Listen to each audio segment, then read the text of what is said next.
वसई पश्चिमेकडील रमेदी चर्च परिसरातही अतिवृष्टीमुळे एक जुनं कौलारू लाकडी घर कोसळलं। या दुर्घटनेमध्ये 71 वर्षीय महिला ढिगाऱ्याखाली अडकली होती। अग्निशामक दलाच्या जवानांनी तातडीने धाव घेत वुडकर आणि लोखंडी साधनांच्या सहाय्याने ढिगारा हटवला आणि त्यांना सुखरूप बाहेर काढलं। सध्या त्यांना उपचारासाठी रुग्णालयात दाखल करण्यात आलं असून त्यांची प्रकृती स्थिर असल्याची माहिती मिळते। वसईमध्ये सुद्धा एक लाकडी कौलारू घर इथं कोसळलेलं होतं आणि यामध्ये 71 वर्षीय वृद्ध महिला अडकलेली होती। त्यानंतर आपण पाहतोय इथं एनडीआरएफच्या जवानांना आणि बचाव पथकानं योग्य पद्धतीने त्यांना बाहेर काढलेलं आहे। दरम्यान एक अपडेट समोर येते की ज्या महिलेला इकडनं बाहेर काढण्यात आलं होतं त्या महिलेचा मृत्यू झाला। आपल्यासोबत आमचे प्रतिनिधी मनोज तांबे जोडले गेलेले आहेत। मनोज, तिथे नेमकं काय घडलंय, अधिक माहिती?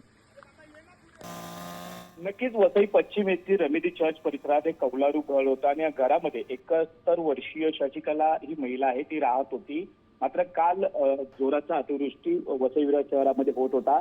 यामध्ये हे घर जे आहे ते अचानक कोसळलं आणि या दुर्घटनेमध्ये ती महिला सापडली होती। घराचं पूर्ण शेड तिच्या अंगावरती पडल्यामुळे तिचा उपचारादरम्यान आज दुर्दैवी मृत्यू झालेला आहे। एकंदरीत पाहिलं तर कालच्या या अतिवृष्टीमुळे पहिला 71 वर्षीय महिलेचा दुर्दैवी मृत्यू झालेला आहे। या परिसरामध्ये आता हळहळ व्यक्त होत आहे। काल एनडीआरएफ असतील, पोलीस प्रशासन असेल, पालिका प्रशासन असेल, अतिशय प्रयत्न करून त्या महिलेला बाहेर काढलं, मात्र उपचार दरम्यान या महिलेचा दुर्दैवी मृत्यू झाला आहे। धन्यवाद मनोज, दिलेल्या सविस्तर माहितीसाठी।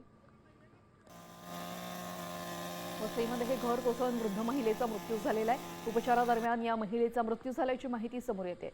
अतिवृष्टीमुळे या संपूर्ण घराचं जे कौल होतं, जो कौलाचा भाग होता तो संपूर्ण तिच्या अंगावर पडला।